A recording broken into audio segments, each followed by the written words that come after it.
Estoy convencido de que hoy en día no existe un tema de mayor importancia para la Iglesia de Jesucristo como este tema de los esposos y padres.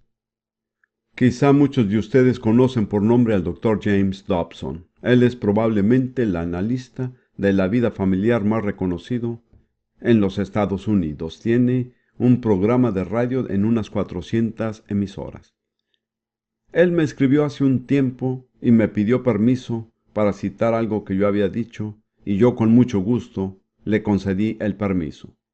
Lo que dije fue que el problema número uno de los Estados Unidos hoy son los hombres renegados. Yo no diría necesariamente lo mismo acerca de otras naciones, aunque me inclino a pensarlo. Los hombres que han renegado, sus dos responsabilidades primordiales son la de esposos y padres. Una de las cosas que me animó a impartir esta enseñanza es una profecía dada en una reunión a la que Ruth y yo asistimos poco después de casarnos. Creo que fue en abril de 1979, si bien lo recuerdo. La profecía era acerca de la vida familiar. Perdón, la conferencia era acerca de la vida familiar. Pero justo en medio de ella un joven pasó al frente, alguien desconocido para mí, no creo que antes lo haya conocido, y comunicó una profecía poderosa que fue como si Dios introdujera en la agenda de la conferencia su propio mensaje. En esta profecía, que parafrasearé sin dar detalles, Dios dijo que hasta ahora todas sus acciones contra la brujería no eran más que escaramuzas preparatorias. Pero en ese momento, en abril de 1979, él iba a declarar la guerra total contra la brujería. Y nosotros comprendimos que Dios nos estaba desafiando a involucrarnos en su guerra. No en nuestra guerra, sino en su guerra. Y luego añadió esto: la razón principal por la cual él ha declarado la guerra contra la brujería es porque tiene a millones de hombres cautivos a quienes Dios necesita en su ejército de los últimos tiempos. Desde entonces hemos visto en un sinnúmero de situaciones y circunstancias la confirmación más clara de este hecho. Así que estoy tratando un tema que está en el centro del corazón de Dios y, como he dicho, es uno de los problemas claves de nuestro tiempo. Ahora voy a hablar acerca de los esposos, pero para hablar acerca de los esposos tengo que sentar una base hablando acerca del matrimonio, porque solamente por medio del matrimonio un hombre se convierte en esposo, y a menos que entendamos el concepto básico bíblico del matrimonio, un hombre no puede tomar su lugar como esposo. Así que quiero establecer una base con las verdades fundamentales acerca del matrimonio. En primer lugar, y lo más importante, es que el matrimonio es un pacto. Hay dos pasajes principales en la Biblia que enseñan esto. Un pacto es la forma de compromiso más solemne y vinculante que se conoce en la Biblia. Es un principio en la Biblia de que ninguna relación duradera puede construirse sin un compromiso. La relación del creyente con Dios se basa en un pacto. La relación de los creyentes entre sí se basa en un pacto, y la relación de un esposo con su esposa se basa en un pacto. Estas son las tres relaciones más importantes y están disponibles para los seres humanos. En cada una de ellas, el pacto es fundamental.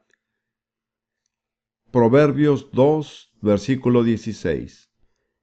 Y el tema es que si se presta atención a esta enseñanza, serás librado de la mujer extraña, de la ajena que halaga con sus palabras, la cual abandona al compañero de su juventud y se olvida del pacto de su Dios. De modo que la mujer que es infiel a su esposo está olvidando el pacto que hizo delante de Dios con ese hombre. Así que aún en el Antiguo Testamento el matrimonio es un pacto entre un hombre y una mujer, hecho en la presencia de Dios. Y luego, al final del Antiguo Testamento, el último libro, el del profeta Malaquías.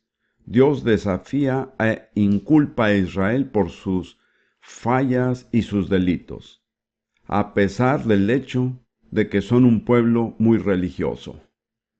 Esto es lo que el Señor les dice en Malaquías capítulo 2. Y ellos se quejan porque Dios no contesta sus oraciones. Ellos dicen, oramos todo el tiempo, siempre estamos en el templo, Dios, tú no contestas nuestras oraciones. Dios dice, les diré una o dos razones por las cuales no contesto sus oraciones. He aquí, Malaquías 2:13. Y esta otra vez haréis cubrir el altar de Jehová de lágrimas, de llanto y de clamor. Así que no miraré más la ofrenda para aceptarla con gusto de vuestra mano. Él dice, pueden traer todos los sacrificios que quieran, pero no los recibiré. Pueden tratar de clamar, llorar delante de mí, pero yo no voy a contestar sus oraciones. ¿Por qué dice esto? Mas diréis, porque Jehová ha testiguado entre ti y la mujer de tu juventud, contra la cual has sido desleal, siendo ella tu compañera y la mujer de tu pacto. Así que Dios dice a los hombres que profesan religión, no importa cuánto ores, cuánto vayas a la iglesia, si no eres fiel a tu compromiso de pacto con tu esposa, yo no escucharé tus oraciones. No te prestaré atención en absoluto. Y él declara que esos hombres son quebrantadores del pacto. Como ve, tanto en el caso de la mujer como del hombre, la infidelidad del pacto matrimonial es el quebrantamiento de un pacto. Por eso, el adulterio es un pecado mucho más serio que la fornicación. La fornicación, que no aparece en la Biblia como sexo prematrimonial, es inmoralidad entre dos personas que no están casadas. Es inmoralidad, es pecado, pero no implica la violación de un pacto. En cambio, el adulterio es inmoralidad que implica la violación de un pacto, y por eso el adulterio es más grave que la fornicación. El pacto es uno de los secretos de Dios. En el Salmo 25, versículo 14, el Señor habla acerca de su pacto y de la clase de personas a quienes Él lo revelará. Nadie puede entender el pacto en el sentido bíblico salvo por revelación. Solo Dios puede hacernos entender por medio de las Escrituras lo que es un pacto. Pero en el Salmo 25, versículo 14, el salmista dice, la comunión íntima de Jehová es con los que le temen, y a ellos hará conocer su pacto. Así que el pacto de Dios es un secreto, pero Él lo revelará. ¿A quiénes? A los que le temen. Los que temen a Dios son quienes pueden comprender y entrar en un pacto.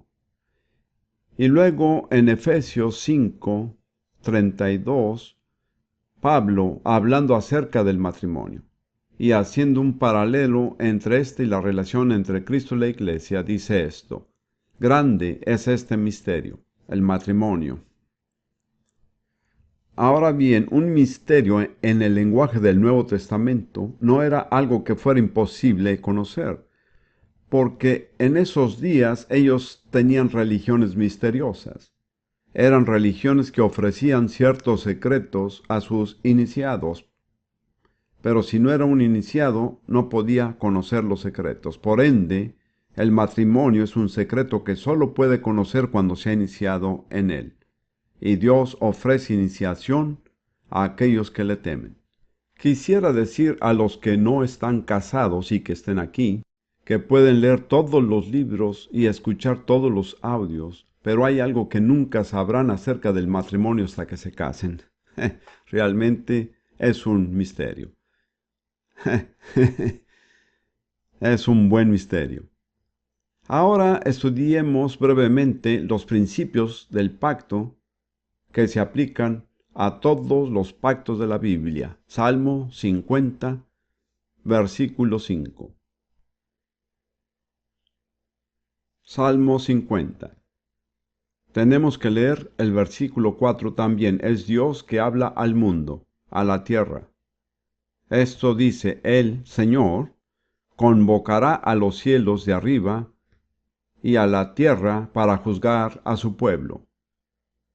Y luego dice lo siguiente: juntadme mis santos, los que hicieron conmigo pacto con sacrificio. Entonces, ¿quiénes son los santos de Dios? Sus santos. La palabra hebrea, por cierto, es Hasid. Probablemente han oído acerca de judaísmo hasídico, de ahí se origina. Un Hasid es alguien que declara estar completamente consagrado a Dios.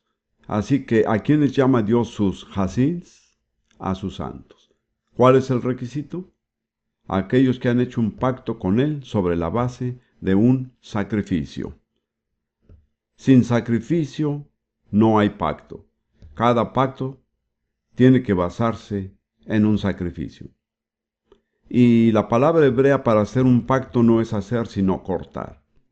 Esto sugiere un cuchillo afilado y derramamiento de sangre.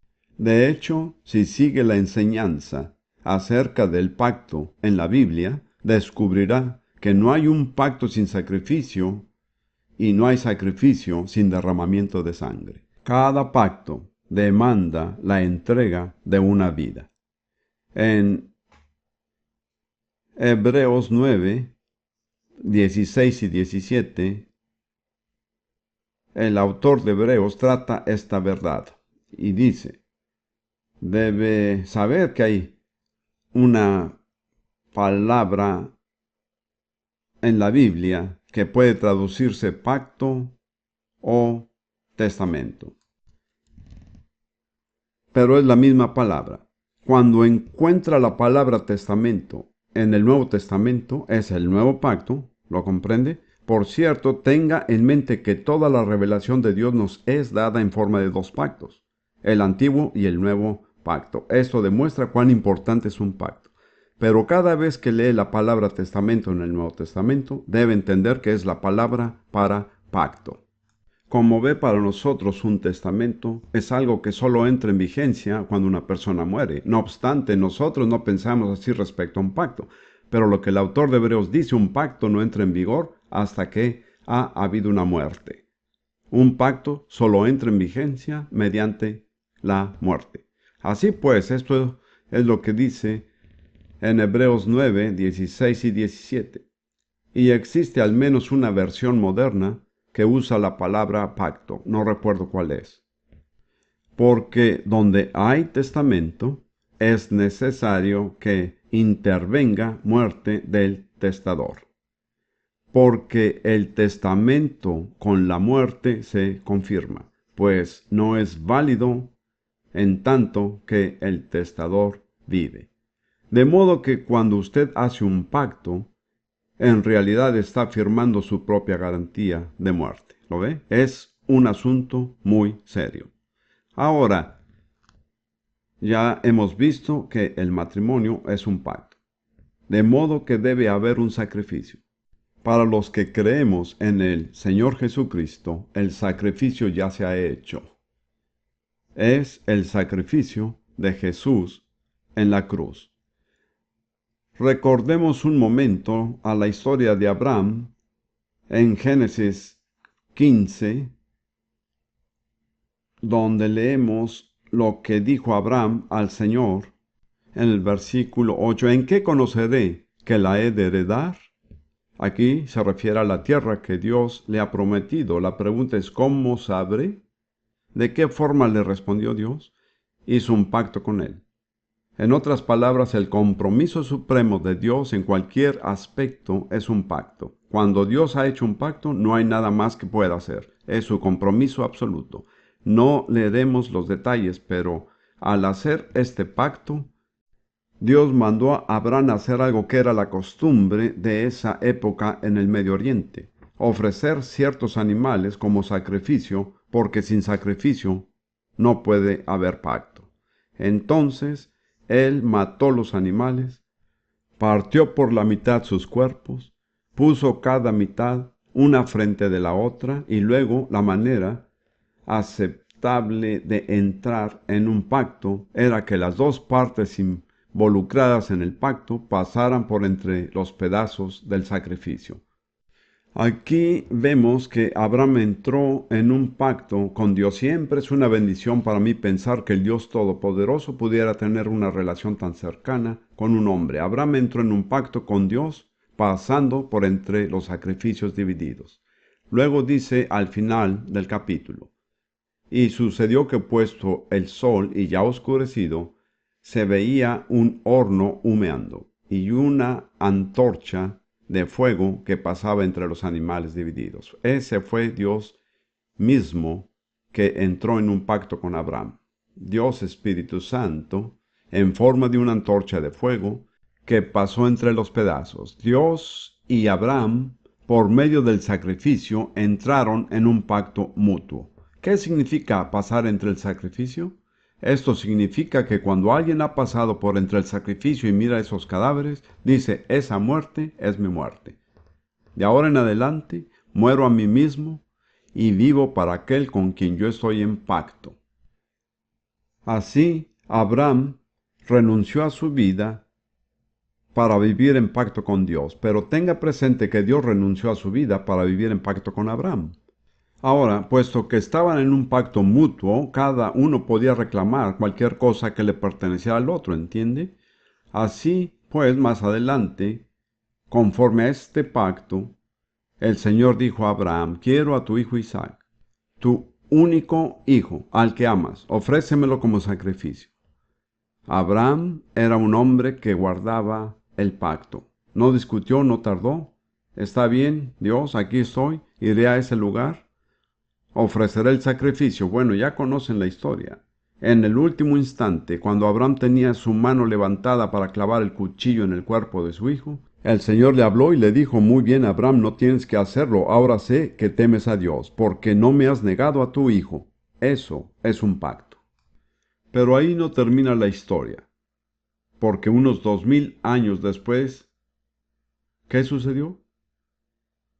El Señor dijo: tú y tus descendientes necesitan un sacrificio. Solo hay una persona que puede hacer ese sacrificio, es mi hijo.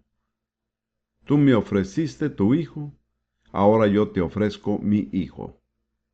Y a la luz de esto, como ve, la historia es la manifestación de los pactos de Dios con su pueblo. Es imposible dar suficiente importancia al pacto.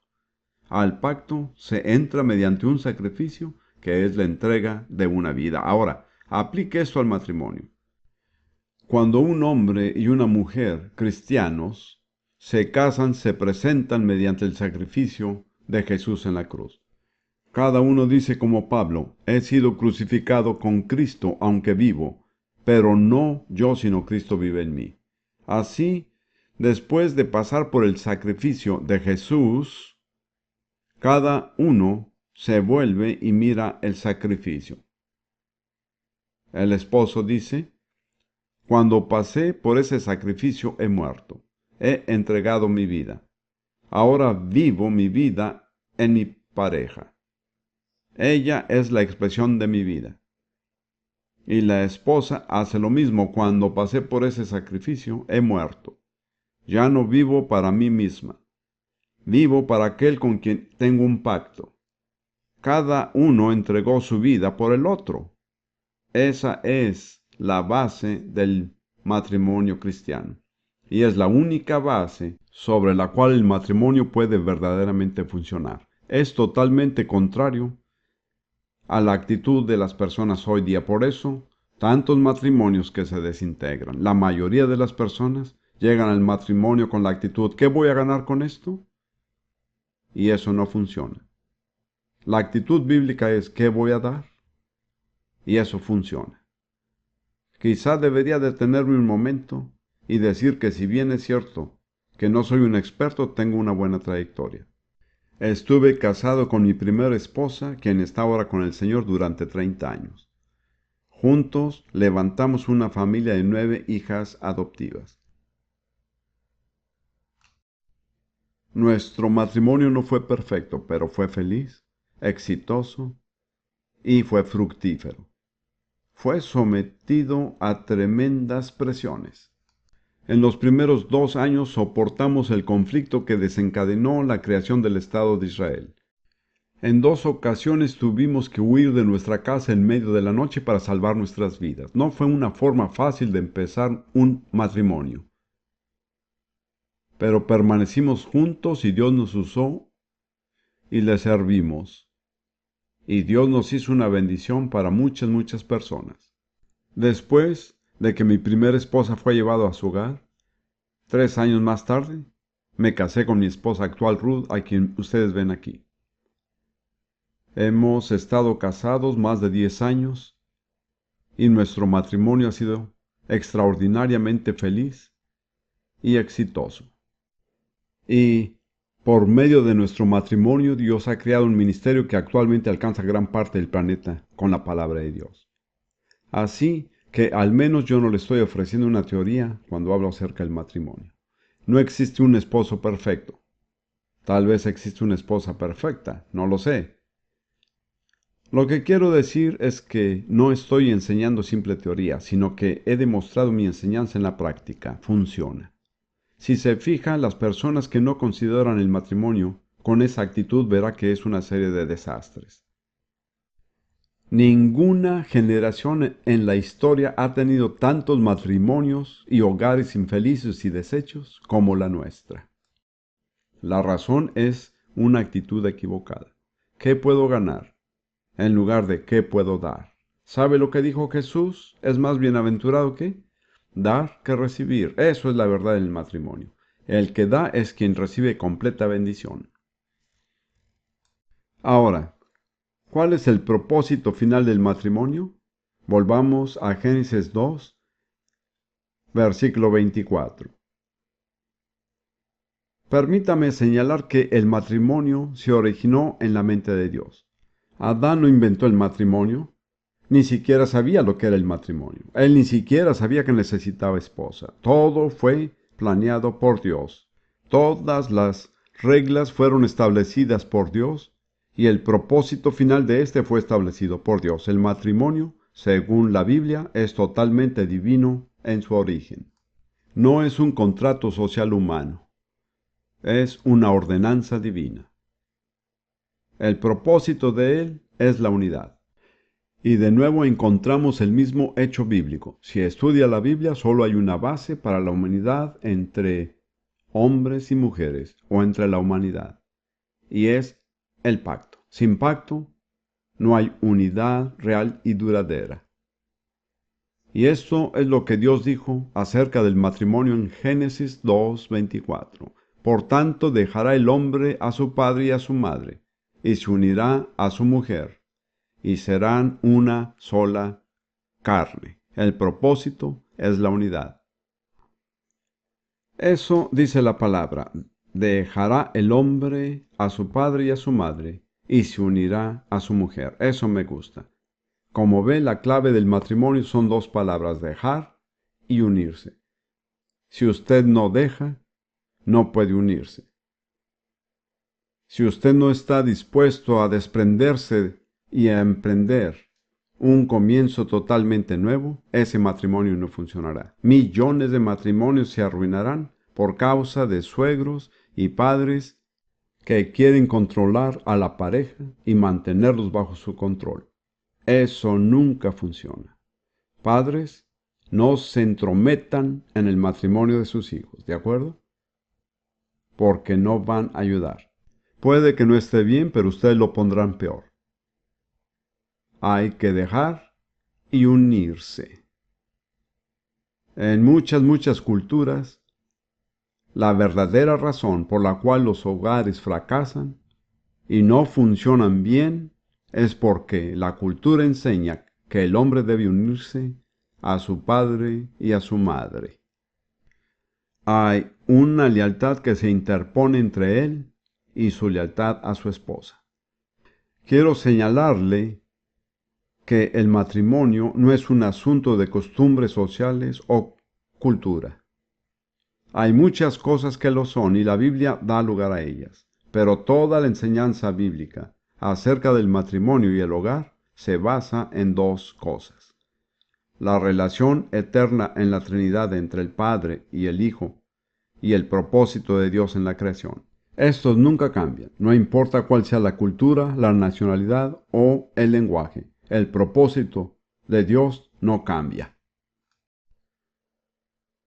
Como ve, muchas personas tienen la idea de que el matrimonio es un experimento.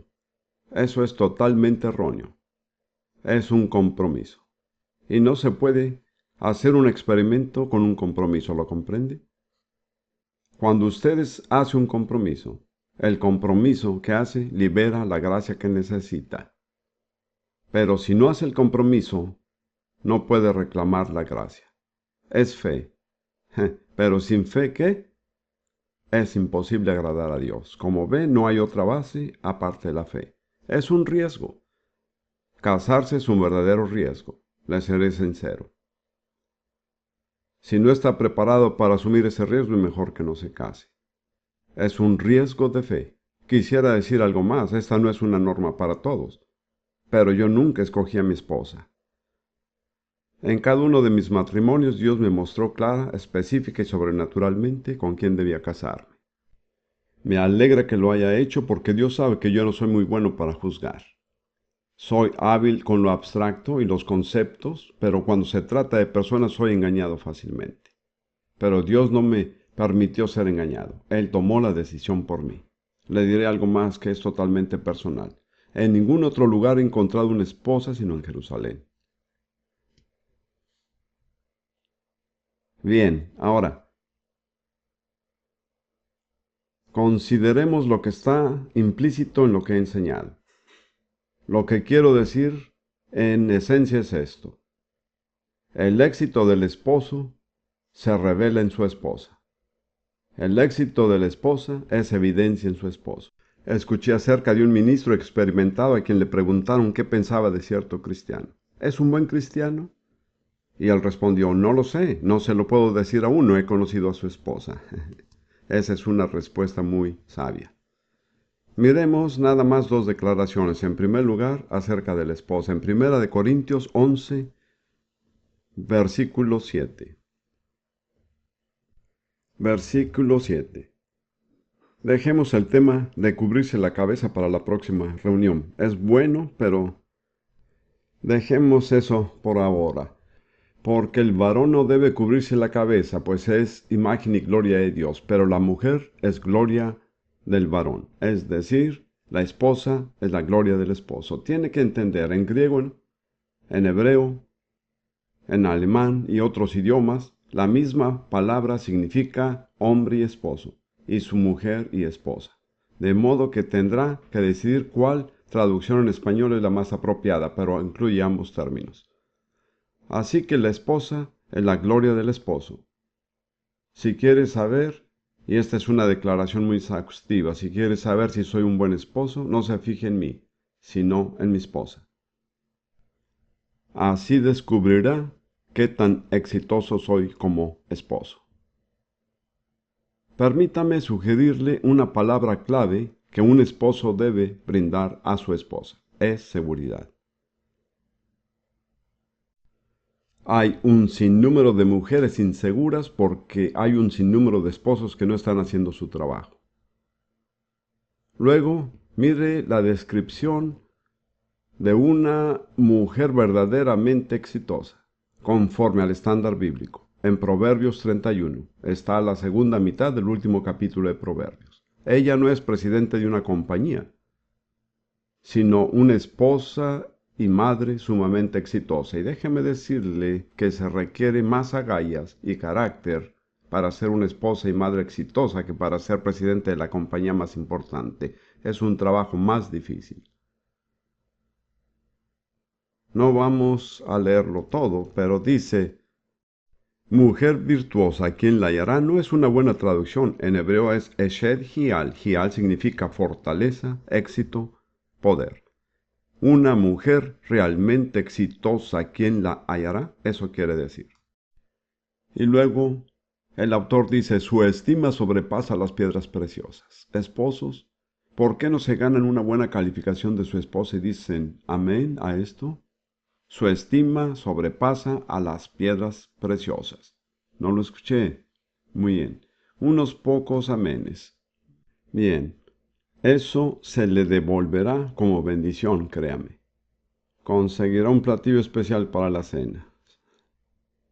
Bien, solo quiero señalar que esta descripción de la mujer exitosa comienza, se centra y concluye con el esposo. ¿Cuál es la evidencia primordial del éxito de ella? Su esposo. Mire el versículo 11. El corazón de su marido está en ella confiado. Versículo 23. Su marido es conocido en las puertas cuando se sienta con los ancianos de la tierra.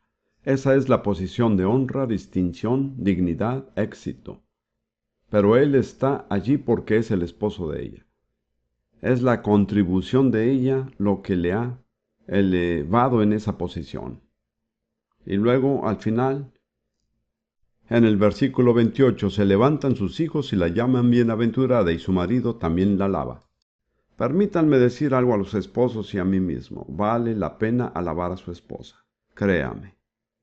¿Cuántos de ustedes se asombrarán por lo mucho que una esposa anhela ser alabada? En realidad no puede pagarle por lo que hace. No hay manera de pagar a una buena esposa. Pero puede alabarla. Es decir, en un sentido, es una ganga. Piensa en lo que gana. Lo digo sinceramente, y digo lo mismo para mí porque mi tendencia es menospreciar a las personas. Es decir, me interesan los resultados, las personas están ahí y si se logran los resultados, alabado sea Dios. Pero Dios me ha enseñado a no menospreciar a las personas, porque eso no paga. No solo es cierto respecto a las esposas, sino con todos los que trabajan con nosotros, no los menosprecie. Ahora consideremos brevemente las responsabilidades del esposo en esta relación. Yo sugiero 5. ¿Cuál es la primera, esposos? Amar, eso es. Esto no es una opción, no es una recomendación, es un mandato. Mire Efesios 5, versículo 25. Efesios 5, 25. Maridos, amad a vuestras mujeres. Como vemos, si usted no ama a su esposa es desobediente a las Escrituras. ¿Cuánto? Así como Cristo amó a la iglesia y se entregó a sí mismo por ella. Note que la clase de amor es un amor que se entrega, no un amor que toma, sino que da. La segunda responsabilidad es ser cabeza. 1 Corintios 11, 3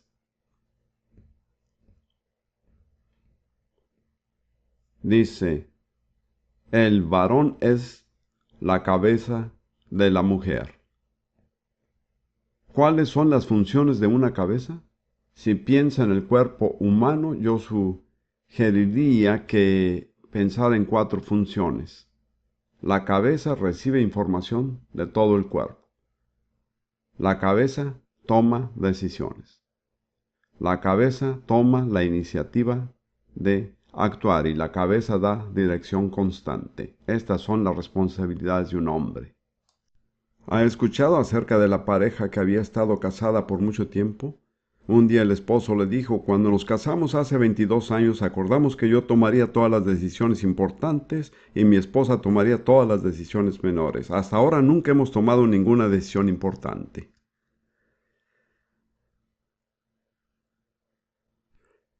La tercera responsabilidad es proveer. 1 Timoteo 5:8.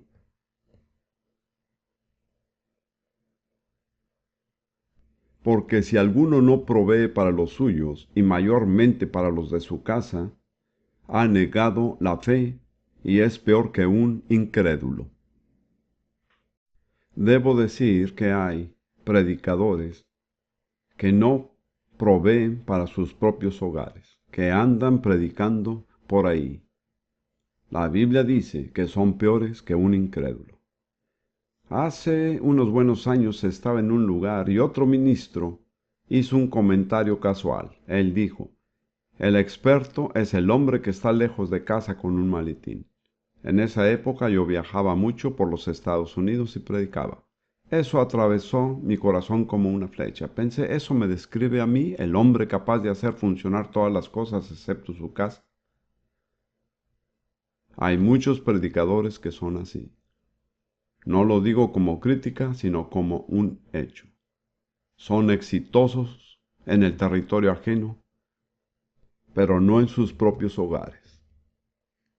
Luego volvamos a Efesios 5, que es un capítulo clave para esta enseñanza. Efesios 5, 26, hablando acerca de Cristo, dice: se entregó a sí mismo por ella para santificarla, habiéndola purificada en el lavamiento del agua por la palabra. Yo creo que esta es una responsabilidad del esposo. Es purificar a su esposa y a su familia con la enseñanza de la palabra de Dios. La palabra tiene un efecto purificador y santificador que nadie más podrá lograr. Esto no significa que la esposa no puede ser un predicador o un ministro poderoso. Sin embargo, la responsabilidad primordial, la fuente de enseñanza en el hogar, debe ser el esposo. Y luego, Efesios 5:29 continúa con este tema. Porque nadie aborreció jamás a su propia carne, sino que la sustenta y la cuida, como también Cristo a la iglesia. Los esposos tienen la responsabilidad de sustentar y cuidar a sus esposas. Ahora, a veces avergüenzo a mi esposa porque digo cosas que quizá ella piensa que yo no debería decir. Ella ni siquiera sabe esto, pero yo siento que Dios quiere que lo diga. Estaba en una reunión hace poco, hace más de un año, y se impartía un mensaje excelente. Ni siquiera recuerdo quién era el predicador. Luego hubo un momento de silencio antes de la comunión. Él dijo: ¿qué les parece si cada uno le pregunta a Dios si Él tiene algo que decirle? Bueno, yo soy un poco cauteloso con eso, porque si Dios dice algo yo no quiero pasarlo por alto, ¿comprende? Pensé, mejor no pregunto, pero en todo caso lo hice. Recibí una respuesta muy simple: sé más amable con tu esposa. ¿Lo ve? Nunca se puede ser demasiado amable con la esposa. Yo no creo que sea duro, pero me di cuenta de que había áreas en las cuales no era sensible. No estaba apreciando las necesidades de mi esposa. Habíamos pasado un tiempo muy difícil. Ruth había estado gravemente enferma y habíamos luchado y peleado por su salud. Cuando ella se enfermó, tuve que decirme a mí mismo: hermano Prince, no parece que esté siendo un esposo muy exitoso. He tratado de aprender mis lecciones a raíz de esto. Ambos hemos aprendido mucho. Así que no hay esposos perfectos, hermanos. Los predicadores tampoco son esposos perfectos. De hecho, a veces son los peores, a decir la verdad. Está bien, ahora pasemos a las responsabilidades de las esposas. En primer lugar, ¿por qué le fue dada una esposa al hombre? Volvamos a Génesis 2:18. Y dijo Jehová Dios en Génesis 2:18: no es bueno que el hombre esté solo, le haré ayuda idónea para él. Se puede pasar horas comentando este pasaje porque el lenguaje en hebreo es muy difícil de traducir con precisión, pero no hablemos de eso. Le haré ayuda. ¿Cuál fue el propósito principal de Dios al darle una esposa a Adán? Fue darle una. ¿Qué dijeron? ¿Qué dijeron, damas? No las escuché. Muy bien. Ahora, muchas personas hoy piensan: si soy ayuda, soy inferior. Eso es absurdo. Nadie es superior ni inferior en el cuerpo de Cristo. Cada uno tenemos un lugar y una función.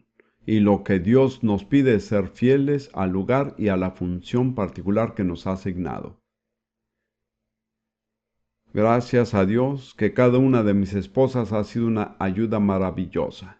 Nunca hubiera logrado lo que he logrado sin cada una de mis esposas. La siguiente obligación es algo que apunta directamente a la garganta de la mujer moderna, pero esto es someterse. Miremos a Efesios 5:22. Las casadas estén sujetas a sus propios maridos como al Señor.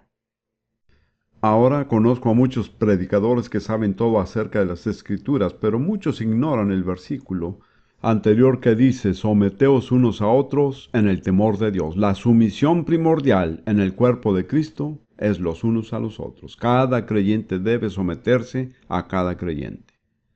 Una vez aclarado esto, no hay problemas de tiranía en el hogar. Pero en las relaciones hogareñas, la esposa debe someterse a su esposo.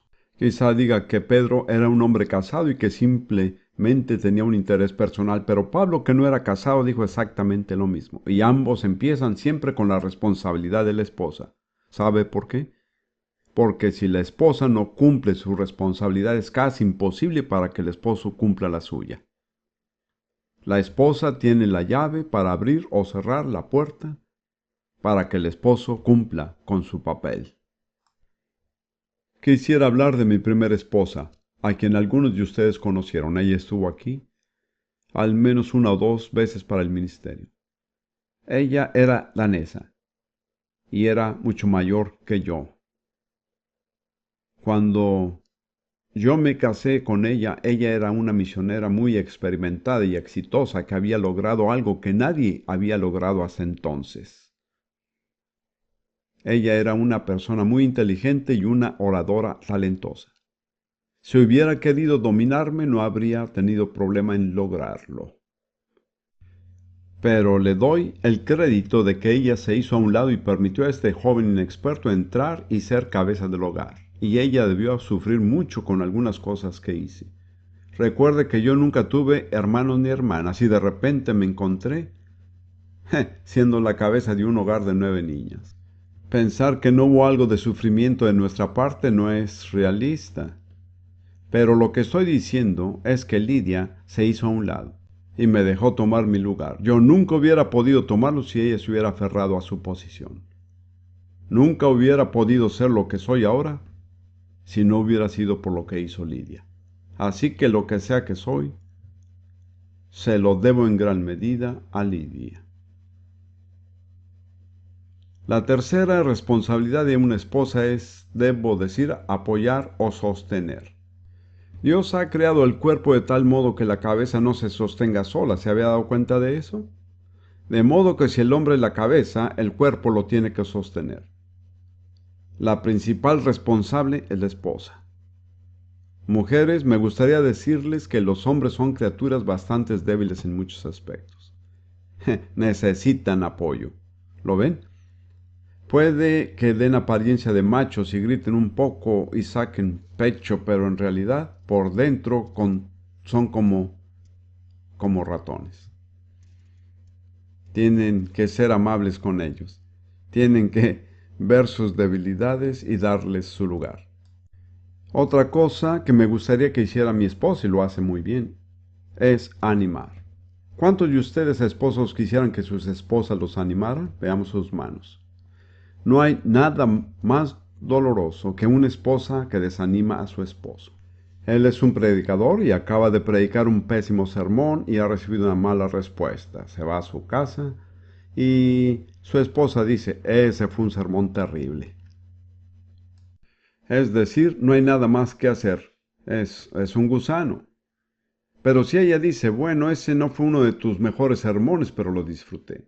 Entonces él empieza a sentir: bueno, tal vez hay esperanza, tal vez a pesar de todo soy capaz. ¿Lo ve? Y recuerde que el título del Espíritu Santo es animador. Esa palabra que se traduce consolador se traduce mejor como animador. Así que cuando anima a su esposo está cumpliendo el papel del Espíritu Santo en esta situación. Y luego, para terminar, siento que la responsabilidad de una esposa es interceder por su esposo. Esposas, no pasen tanto tiempo preocupándose por sus esposos, criticándolos, señalándoles sus faltas. Póngase de rodillas, empiecen a dar gracias a Dios por ellos y ore por ellos. Ustedes serán las que cosechen los beneficios.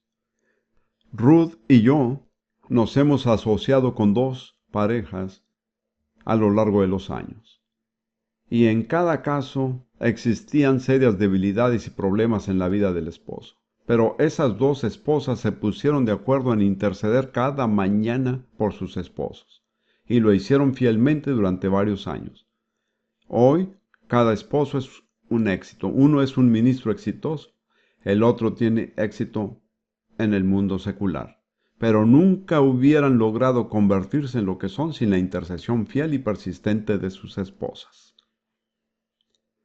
Ahora déjeme señalar que el hogar es un modelo de la iglesia. Creo que esto encierra conclusiones importantes porque no creo que realmente la iglesia sea más fuerte que los hogares o las familias que la integran. Busque por un momento 1 Timoteo 3,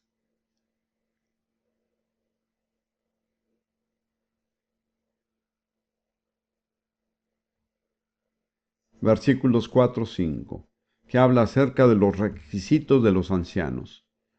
Dice que gobierne bien su casa. Casa en la Biblia en realidad es familia. Que gobierne bien su casa, que tenga a sus hijos en sujeción con toda honestidad, lo cual no es fácil hoy día, creo que está de acuerdo. Pues el que no sabe gobernar su propia casa, ¿cómo cuidará de la iglesia de Dios? Entonces hay un paralelo muy cercano entre los atributos que se necesitan para gobernar una familia y los atributos necesarios para gobernar la congregación de Dios, la iglesia. En cierto sentido, en la familia, el papel del esposo es el de pastor. El papel de la esposa ya hemos visto que es el de ayuda. ¿Cuál es la palabra teológica o eclesiástica para ayuda? Diácono. Eso es. Eso es lo que significa la palabra diácono, una ayuda.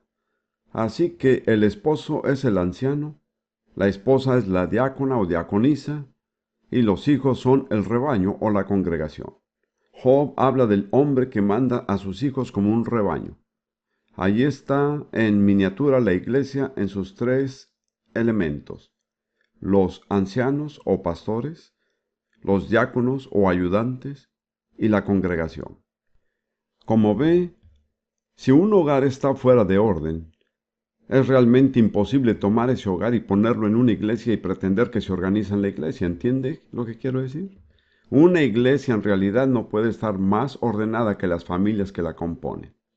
Hay ciertos requisitos en esa declaración, pero en muchos sentidos, creo que los líderes en las iglesias no logran apreciar cuán esencial es tener hogares en orden si desean tener una iglesia en orden.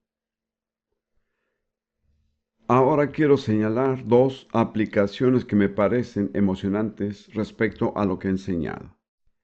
En primer lugar, volvamos al propósito original de Dios al crear al hombre y la mujer. Volvamos a Génesis capítulo 1, versículos 27 y 28. Génesis 1, 27 y 28. Y creó Dios al hombre a su imagen. A imagen de Dios lo creó. Varón y hembra los creó. Primero está él en singular. Luego está ellos en plural. Varón y hembra los creó. Y luego Dios les habló a los dos juntos, no al hombre por su lado. Y él dice, y los bendijo Dios, y les dijo, fructificad y multiplicaos, llenad la tierra y sojuzgadla y señorear. Detengámonos aquí. El propósito de Dios no fue que el hombre solo gobernara la tierra, sino que el hombre y la mujer juntos como una unidad ejercieran la autoridad de Dios y sojuzgaran la tierra en su nombre. Quiero sugerirle que la entidad o elemento más poderoso en la guerra espiritual y en el ejercicio de la autoridad es una pareja casada que está en armonía y unidad. Esta sigue siendo la forma como Dios ejerce señorío. No el hombre solo, no la mujer sola, sino hombre y mujer unidos conforme al modelo de Dios en matrimonio. Ellos son los que ejercen el señorío. Permítame mostrarle algunos ejemplos espirituales sencillos de esto. En Mateo 18, versículo 18 y los que siguen, Jesús dice: de cierto os digo que todo lo que atéis en la tierra será atado en el cielo, y todo lo que desatéis en la tierra será desatado en el cielo. Otra vez os digo que si dos de vosotros se pusieren de acuerdo en la tierra acerca de cualquier cosa que pidieren, les será hecho por mi Padre que está en los cielos. Porque donde están dos o tres congregados en mi nombre, el griego dice en mi nombre, el punto central de reunirse es el nombre de Jesús. Donde están dos o tres congregados en mi nombre, allí estoy yo en medio de ellos. El mínimo son dos o tres. Y dos, que es el mínimo, dice Jesús, cualquier cosa que ate en la tierra, el griego dice que estará siendo atado en el cielo. Cualquier cosa que desate o libere sobre la tierra, estará siendo desatada o liberada en el cielo. Esto es muy gráfico, porque significa que lo que decimos sobre la tierra determina lo que sucede en el cielo. A menudo pensamos que estamos esperando a que Dios se mueva. Con frecuencia es el caso, pero hay ocasiones en las que Dios espera que nos movamos. Tuve un amigo pastor en Dinamarca, de hecho ahora está con el Señor. Él era muy experto en el problema de divorcio, que es, por supuesto, un problema muy difícil y crítico. Había diferentes puntos de vista en la congregación y él no estaba muy seguro, de modo que decidió apartar un día para buscar a Dios a solas. Nos comentó esto a Rudy y a mí personalmente. Él le dijo a Dios: Dios, lo que tú me digas, yo lo haré. Y para su sorpresa el Señor dijo: por el contrario, lo que tú digas, yo lo haré. En otras palabras, usted tiene que tomar la decisión. Realmente creo que esto se cumple en el difícil problema del divorcio. Creo que el liderazgo de la iglesia tiene que tomar la decisión sobre la base de las Escrituras, no arbitrariamente. Si esa decisión se toma con oración, sensibilidad, Dios dice: yo lo apoyaré. Como ve, en un sentido la iniciativa está en nuestras manos. Cualquier cosa que atamos en la tierra será atada en el cielo. Cualquier cosa que desatamos en la tierra será desatada en el cielo. Es algo así. Nosotros cumplimos con los requisitos y decimos: te atamos en el nombre de Jesús. Miramos qué pasa. Ya fue atado en el cielo. En el momento en que lo declaramos en la tierra, fue establecido en el cielo. Pero ¿cuáles son los requisitos? El versículo 19. Otra vez os digo que si dos de vosotros se pusieren de acuerdo en la tierra, acerca de cualquier cosa que pidieren, les será hecho por mi Padre que está en los cielos. Es una promesa asombrosa. Si dos personas pueden estar de acuerdo. Ahora, la palabra griega es sinfonía. No es un simple acuerdo intelectual, es armonía. Si dos personas en la tierra pueden estar en armonía perfecta, cualquier cosa que oren, sucederá. Tal vez se pregunte cómo es posible. Permítame ofrecerle mi interpretación. La única forma como podemos tener armonía es si estamos en armonía con el Espíritu Santo. Y si dos de nosotros estamos en armonía con el Espíritu Santo, entonces es la voluntad de Dios, ¿comprende? Pero la clave para esto, la clave para ejercer la autoridad, es la armonía. Ahora, algunos de ustedes que son parejas casadas entenderán por qué hay tanta oposición para que se establezca una verdadera armonía. Yo no soy músico, pero sé que hay músicos aquí. Pero no hay algo peor que la música que no está en armonía. ¿No le parece? Es fastidiosa. ¿Qué decir de los matrimonios que no están en armonía? ¿Cómo suenan delante de Dios? ¿Cumplen el propósito de Dios? No. Dios es un músico. Él dice: yo soy muy sensible. Si puedo lograr que dos personas estén en verdadera armonía, cualquier cosa que oren se cumplirá. Aquí vemos, según entiendo, el corazón de la autoridad espiritual. Y está realmente en las parejas casadas. Ahora, es cierto que otros pueden lograr la armonía además de las parejas casadas. Dos hombres pueden estar en armonía, dos mujeres pueden estar en armonía. Gracias a Dios por cada instancia en la que esto ocurre. Pero la forma más natural de relación en la que existe armonía es en una pareja de creyentes. Si un miembro de la pareja no es creyente, no es posible lograrlo de igual forma. Pero cuando ambos son creyentes, creyentes comprometidos, la autoridad más grande que podemos ejercer es estando en armonía. Cuesta mucho, hermanos y hermanas, mucho sacrificio, negación a sí mismo para lograr la armonía. No es fácil, porque la vieja naturaleza no busca la armonía. Ella siempre está en desacuerdo con todo, incluso consigo misma. Permítame darle otro pasaje. Amós 3, versículo 3. ¿Andarán dos juntos si no estuvieren de acuerdo? Así que, ¿cuál es la clave para andar juntos? Estar de acuerdo o estar en armonía. Y hay otro lado de esta realidad, y es muy sencillo. Perdóname por ser simplista. A veces las personas nos sonríen a Rudy y a mí porque dicen ustedes se comportan como adolescentes, donde quiera que van andan tomados de la mano. Nos gusta andar de la mano, pero esto significa mucho más porque la Biblia dice, ¿andarán dos juntos si no estuvieran de acuerdo? Y créanme, si no están de acuerdo no andarían juntos por mucho tiempo, pero andar juntos les ayuda a estar de acuerdo. Siempre nos cuidamos de andar, no al mismo paso sino cruzado, ¿sí me entienden? Porque si andan de la mano tienen que hacer lo que hacen los que llevan una camilla, la pierna contraria va adelante. Hemos recorrido muchas naciones así y somos celosos de nuestra armonía porque es la clave de todo en nuestro ministerio. Un hermano muy querido, ya mayor, un siervo de Dios muy maduro y es solo un año más joven que yo.